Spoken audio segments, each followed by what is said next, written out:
স্বপ্নে সহবাস করতে দেখলে গুনাহ হবে কিনা, কোন কাজ করলে পরিবারে অশান্তি দূর হবে ও আর্থিক সচ্ছলতা ফিরবে, মাগরিবের সময় ঘুমিয়ে বা শুয়ে থাকা বা খাওয়ার বিধান সম্পর্কে জানতে চাই, খাটের উপর দাঁড়িয়ে নামাজ পড়া যাবে কিনা, একা নামাজে একামত দেওয়া জরুরি কিনা, রুকু করার সময় কাপড় টাকনুর উপরে উঠে গেলে নামাজ হবে কি, আল্লাহ মাফি আল্লাহ শাফি এটা বলে ওষুধ খাওয়া জায়েজ আছে কিনা, বিয়ের ক্ষেত্রে ছেলে বা মেয়ের ছবি দেখা যাবে কিনা, ব্যাংকে ডিপিএস করা কি হালাল হবে, নবজাতকের বমি কাপড়ে লাগলে নামাজ হবে কিনা, আমার ছেলের রোগ মুক্তির জন্য আমি কি দোয়া করব, মৃত ব্যক্তির উদ্দেশ্যে মসজিদে মিষ্টি দিলে কি কোনো সওয়াব হবে, নামাজে সানা পড়তে ভুলে গেলে নামাজ হবে কিনা, অজুর সময় ঘন দাড়ির ভেতর পানি কিভাবে পৌঁছাতে হবে, মৃত ব্যক্তির সামনে আগরবাতি জ্বালানো যাবে কিনা। আর বিলম্ব না করে চলুন আপনাদের যে প্রশ্নগুলো ইতিমধ্যে আমাদের কাছে চলে এসছে সেগুলোর উত্তর দিয়ে আমরা শুরু করি। এমনি নাসিমউদ্দিন আপনি জানতে চেয়েছেন অজুর সময় ঘন দাড়ির ভেতর পানি কিভাবে পৌঁছাতে হবে।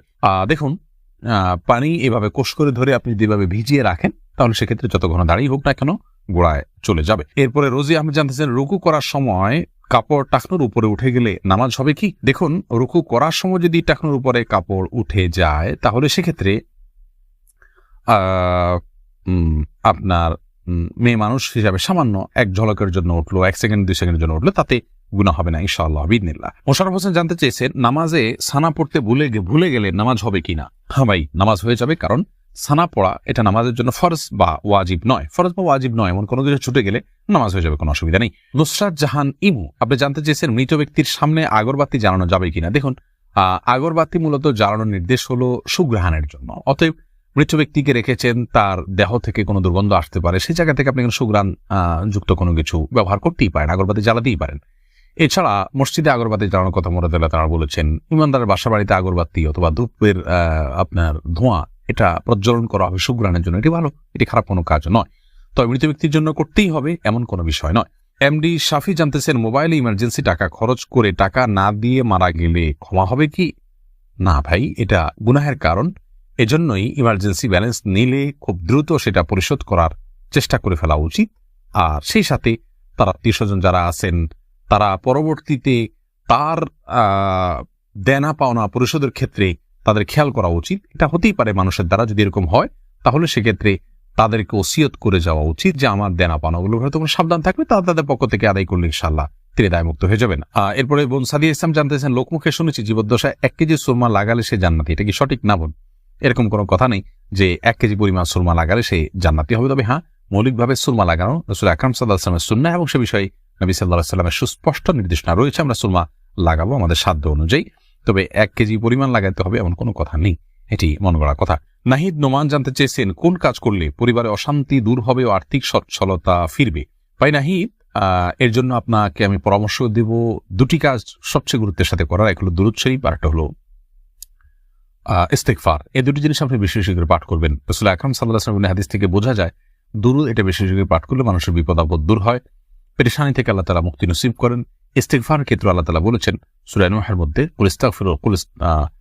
ফাকুলতু আস্তাগফিরু রাব্বাকুম ইন্নাহু কানা গাফফারা ইউরসিলিস সামা আলাইকুম মিদরারা ওয়া ইউমদিদুকুম বিআমওয়ালিন ওয়া বানিন ওয়া ইয়াজআল লাকুম জান্নাতিন ওয়া ইয়াজআল লাকুম আনহারা। এই আয়াতগুলোর আলোকে অনেক মুফাসসিরিন ইকরাম, অনেক উলামায়ে ইকরাম বলেছেন যে ইস্তেগফার বেশি বেশি করলে আল্লাহ তাআলা রিজিক বৃদ্ধি করেন এবং মানুষের রিজিকের অনটন দূর করেন। অতএব এই 2টি আপনি নিয়মিত করবেন, সেই সাথে আপনি খুব সিরিয়াসনেসের সাথে হালাল উপার্জনের জন্য চেষ্টা করে যাবেন, আল্লাহ তাআলা আপনার সমস্যাকে দূর করে দিন। সজল শেখ আইডি থেকে আপনি জানতে চাচ্ছেন ব্যাংকে ডিপিএস করা কি হালাল হবে। শুধু ব্যাংকগুলোতে ডিপিএস করা হারাম হবে, যেহেতু সেখানে আপনাকে সুদ দেওয়া হবে, সুদ ভিত্তিক লেনদেনের চুক্তি আপনার সাথে হয়ে যাবে, সেজন্য। আর ইসলামী ব্যাংকগুলো যদি হয় তাহলে সেক্ষেত্রে বেশ কিছুটা ছাড় রয়েছে এবং সেটি কিছুটা কোনো ক্ষেত্রে এটি সন্দেহের মধ্যে পড়বে, শুবহাতের মধ্যে পড়বে, বাকি মৌলিকভাবে অন্য কোনো উপায় যদি কারো না থাকে এটি নাজায়েজ বা হারাম সরাসরি হবে না, তবে অ্যাভয়েড করতে পারলে সেটাও ভালো, যেহেতু সংশয় বা সন্দেহ সেখানেও রয়েছে। শাহাদাত হোসেন সবুজ আপনি জানতে চেয়েছেন স্ত্রীকে গর্ভবতী অবস্থায় সহবাস করা যাবে কিনা। স্ত্রী গর্ভবতী থাকলে সে অবস্থায় সহবাস করাতে কোনো নিষেধাজ্ঞা নেই। এরপরে ইস্তাব্রো বাণী এই আইডি থেকে আপনি জানতে চেয়েছেন খাটের উপর দাঁড়িয়ে নামাজ পড়া যাবে কিনা।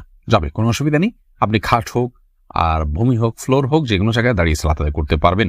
আপনি স্বাভাবিকভাবে যদি সালাত আদায় করতে অসুবিধা না হয় তাহলে সেক্ষেত্রে কোনো অসুবিধা নেই। হ্যাঁ, কোনো খাটের উপরে দেখা যায় যে ম্যাট্রেস বা ফোম থাকার কারণে অনেক দূর ডেবে যায়, যার কারণে রুকু সিজদায় তিনি ব্যালেন্স রাখতে পারেন না এবং সুন্দরভাবে সালাত আদায় করতে পারেন না, সিজদা সঠিকভাবে করতে পারেন না। এরকম যদি হয় তাহলে সেক্ষেত্রে তার জন্য খাটে দাঁড়িয়ে সালাত আদায় করা উচিত হবে না, এটা কমপক্ষে মাকরুহ হবে, অপছন্দনীয় হবে, তবে সালাত হয়ে যাবে। যেহেতু সালাত স্বাভাবিকভাবে করতে তার অসুবিধা হয়, শরীরে ব্যালেন্স ঠিক রাখতে পারে না, আরোগ্য চিন্তা যথাযথভাবে করতে অসুবিধা হয় এবং মনোযোগও ব্যাঘাত সৃষ্টি হয়, যার কারণে এরকম জায়গায় সালাত আদায় করা উচিত। আর যদি এতটা নরম না হয় তাহলে সেক্ষেত্রে সাধারণ খাটে বা চকিতে সালাত আদায় করতে কোনো অসুবিধা নেই। সাইফুল ইসলাম জানতে চেয়েছেন, নামাজের প্রথম রাকাতে আউযুবিল্লাহ বিসমিল্লাহ সহ সূরা পাঠ করে প্রথম রাকাত শেষ করলাম, দ্বিতীয় রাকাত কি পুনরায় আউযুবিল্লাহ পাঠ করতে হবে না বিসমিল্লাহ পাঠ করলেই হবে? দেখুন, সূরা ফাতিহা যেহেতু আপনি নতুন করে শুরু করছেন, এই জন্য আপনি আউযুবিল্লাহ পাঠ করবেন এবং এরপরে বিসমিল্লাহ পাঠ করবেন, কারণ ফাইদা ক্রাআতাল কুরআন ফাস্তাইয বিল্লাহি মিনাশ শাইতানির রাজিম, আল্লাহ তাআলা বলেছেন কোরআন যখন পাঠ করবে তখন তুমি আল্লাহ তাআলার কাছে আশ্রয় চাইবে শয়তান থেকে। এই জন্য প্রথম রাকাতে আপনি সূরা ফাতিহা পাঠ করেছেন, এরপরে আপনি রুকু করেছেন, সিজদা করেছেন, তাসবিহ পাঠ করেছেন, অনেকগুলো কাজ করেছেন, আবার নতুন করে আপনি তেলাওয়াত শুরু করছেন, যার কারণে আপনি এখানে আউযুবিল্লাহ সূরা দুইটা পাঠ করবেন। আয়েশা আহমেদ, আপনি ইউটিউব চ্যানেলে প্রশ্ন করেছেন, বিয়ের ক্ষেত্রে ছেলে বা মেয়ের ছবি দেখা যাবে কিনা? দেখুন, ছেলে বা মেয়ের ছবি দেখা যাবে বিয়ের ক্ষেত্রে শর্ত সাপেক্ষে, আর সে শর্ত হলো ছেলে মেয়ের ছবি দেখবে, তার কোনো বাবা অভিভাবক বা অন্য কাউকে দেখাবে না এবং দেখার পরে ঠিক মুছে ফেলবে নিজের কাছ থেকে, এবং মেয়েও ছেলের ছবি দেখবেন এবং সেটি ফিতনায় পতিত হয়, ছবি দেখে বাজে চিন্তা হয়, বিবাহ ছাড়া আগ পর্যন্ত সেই সুযোগ যেন না থাকে সেজন্য এটি রিমুভ করে ফেলবেন। এই শর্ত সাপেক্ষে এটি দেখা জায়েজ রয়েছে সম্পূর্ণ বিয়ের নিয়ত যখন পাকাপাকি হয়ে যাবে তখন। আর আজকাল যেমন হয়, আল্লাহ মাফ করুক, তথাকথিত অবৈধ প্রেমের ক্ষেত্রে অনেকে বলে যে আমার বিয়ের নিয়ত আছে সেজন্য আমি দেখছি, আপনি দেখেই যাবেন, এ অধিকার আপনাকে দেওয়া হয়নি, আপনি এক নজর দেখতে পারেন শুধুমাত্র জানার জন্য, বাস এটুকু, এরপরে আপনি সেটার কন্টিনিউ করতে পারবেন না। মহিমা মাহি, আপনি জানতে চেয়েছেন নবজাতকের বমি কাপড়ে লাগলে নামাজ হবে কিনা? দেখুন, বমি নাপাক, সেটা নবজাতক হোক অথবা প্রাপ্তবয়স্ক কেউ হোক, সবার বমি নাপাক, যার কারণে এটি লাগলে নাপাক হয়ে যাবে। এমনি মামুন হোসেন জানতে চেয়েছেন, মৃত ব্যক্তির উদ্দেশ্যে মসজিদে মিষ্টি দিলে কি কোনো সওয়াব হবে? দেখুন, মৃত ব্যক্তির পক্ষ থেকে আপনি গরিব দুঃখীকে খাবার দিতে পারেন, কোনো অসুবিধা নেই, দিনক্ষণ ঠিক না করে এমনিতে গরিব দুঃখীকে খাবার দিলেন। মসজিদে বিশেষভাবে খাবার দিতে এমন কোনো কথা নেই, গরিব দুঃখীকে খাবারটা আপনি বাইরেও দিতে পারেন, তাদের বাসা পৌঁছে দিতে পারেন, মসজিদ থেকে মসজিদের সাধারণ মুসল্লিরা আছে তাদেরকে আপনি দান করতে পারেন মৃত ব্যক্তিকে সওয়াবের উদ্দেশ্যে, সেটি হতে পারে। কিন্তু এটিকে আমাদের দেশে যেরকম সিস্টেম বানিয়ে নিয়েছে এমন মানুষ, যে কেউ মারা গেলে মসজিদে মিষ্টি পাঠানো, জিলাপি পাঠানো, মুসল্লিদেরকে খাওয়ানোর জন্য, এরকম কোনো নির্দেশ, আলাদা পার্টিকুলার নির্দেশ ইসলামে দেওয়া হয়নি। তবে হ্যাঁ, গরিবের এই মৃত ব্যক্তির পক্ষ থেকে আমরা সাদাকা করতে পারি, তারই অংশ হিসাবে খাদ্যদান হতে পারে, সেটি গরিব অসহায় মানুষকে প্রাধান্য দিয়ে দেওয়া উচিত। মসজিদে না দিয়ে আপনি সেটি যদি বস্তিতে দেন, গরিব মানুষের বাসা বাড়িতে দেন, সেটি আরো বেশি সওয়াবের কারণ হবে ইনশাআল্লাহ। ফাতেমা বেগম জানাচ্ছেন, গরুর গোবর কি নাপাক? বোন, গরুর গোবরের পাক নাপাক অনেক দুটি মত রয়েছে সৌদি আরব স্কলারদের। অনেকে মনে করেন যে সমস্ত পশুর খাদ্য গোশত খাওয়া হালাল, সেগুলোর পেশাব পায়খানা নাপাক নয়। তবে এর চাইতে অধিক শক্তিশালী হলো এক্ষেত্রে ইমাম আবু হানিফা রাহমাতুল্লাহ মত যে এগুলো নাপাক, অতএব সেই হিসাবে গরুর গোবরকে আমরা নাপাক বলবো। আফনান লিজ, আপনি জানতে চেয়েছেন আমার ছেলের রোগ মুক্তির জন্য আমি কি দোয়া করব?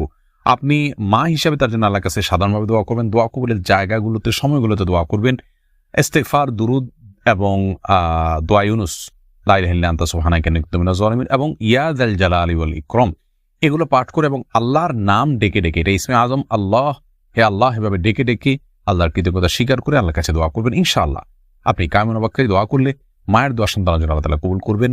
যদি আপনার দোয়া আপনি কবুল হতে না দেখেন তাহলে বিচলিত হবেন না, সবর করবেন, আল্লাহ তাআলা সেখানে আপনার জন্য কোনো কল্যাণ অবশ্যই নিহিত রেখেছেন। এমডি রায়হান সিদ্দিকী, আপনি জানতে চাইছেন মাগরিবের সময় ঘুমিয়ে বা শুয়ে থাকা বা খাওয়ার বিধান সম্পর্কে জানতে চাই। দেখুন ভাই রায়হান, মাগরিবের পরে এশার আগে শোয়ার ব্যাপারে হাদিস নিষেধাজ্ঞা রয়েছে, নবী সাল্লাল্লাহু আলাইহি ওয়াসাল্লাম অপছন্দ করতেন এই সময় শোয়াটাকে, যার কারণে মাগরিবের পরে শোয়া উচিত নয়। তবে যদি কেউ অসুস্থ থাকেন, শরীরে ক্লান্তি থাকে, তিনি শুয়ে আছেন ক্লান্তির কারণে, সেটি ভিন্ন বিষয়, কিন্তু সাধারণ অবস্থাতে এই সময় ঘুমানো নিষেধ, কারণ এই সময় ঘুমাইলে আপনার এশার সালাত তরক হয়ে যেতে পারে। তাছাড়া সকাল এবং সন্ধ্যার সময়গুলো আল্লাহকে স্মরণ করার সময়, জিকিরের সময় জন্য এই সময় ঘুমিয়ে কাটাবেন না। শুধু সামান্য একটু শুয়ে থাকা, এটা ভিন্ন বিষয়, এটা ইনশাআল্লাহ নিষেধাজ্ঞার আওতায় পড়বে না। সুজন মুখতার, আপনি জানতে চেয়েছেন ইউটিউব চ্যানেলে স্বপ্নে সহবাস করতে দেখলে গুনাহ হবে কিনা? না, এর কারণে কোনো গুনাহ হবে না, কারণ এটি বান্দার ইচ্ছার দিন কোনো বিষয় নয়, বান্দার ইচ্ছাধীন বিষয় নয়, এমন বিষয়ের জন্য আল্লাহ তাআলা বান্দাকে পাকড়াও করবেন না। এমডি সোহাগ খান জানতেছেন একা নামাজে একামত দেওয়া জরুরি কিনা? জি ভাই, একা নামাজ পড়লেও আপনি যখন একাকি ফরজ নামাজ আদায় করবেন, একামত দিয়ে নামাজ পড়বেন, এই উদ্দেশ্যে কেউ চাইলে আপনার সঙ্গে এসে যোগ দিতে পারে জামাতে। আমরা কিন্তু এটা অনেকেই জানি না। কেউ যদি নামাজ শুরু করে দেন একা একা, তে যদি জোরে জোরে তাকবীর বলেন ইমামতের নিয়তে, পরবর্তীতে কেউ এসে তাকে টাচ করে তার পাশে দাঁড়িয়ে জামাতে শামিল হয়ে যেতে পারে, যে কোনো পর্যায়ে, যে কোনো মাঝামাঝি পর্যায়ে এসেও শামিল হয়ে যেতে পারে। তাহলে সেক্ষেত্রে তারা উভয় জামাতে সালাত আদায় করার সওয়াব পেয়ে গেলেন। এরপরে মোহাম্মদ শাহিন আলম জানতেছেন আল্লাহ মাফি আল্লাহ শাফি এটা বলে ওষুধ খাওয়া জায়েজ আছে কিনা, এটা বলাতে তোমার অসুবিধার কিছু নেই, তো বিসমিল্লাহ বলি পান করলে যথেষ্ট।